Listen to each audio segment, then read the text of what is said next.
हाजिरी अपने बारगाह में कबूल फरमाए। तशरीफ रखें इंशाअल्लाह दही भाई के फौरन बाद जफर साहब पढ़ेंगे और जफर के फौरन बाद इंशाअल्लाह अल्लामा यहया अब्बासी साहब का इंशाअल्लाह खिताब होगा।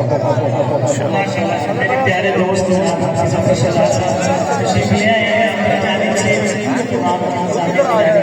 प्यारे भाई को, अपने भाई को, अपने दोस्त को वेलकम कहता हूँ। आइए जरा मिलकर बस आखिरी अपने चंद शेर पढ़ लो, उसके बाद इंशाअल्लाह माइक अपने भाई के हवाले करते हैं। शामिल हो जाइए सहाबा के दीवाने के साथ बैठे हैं, माशाल्लाह माशाल्लाह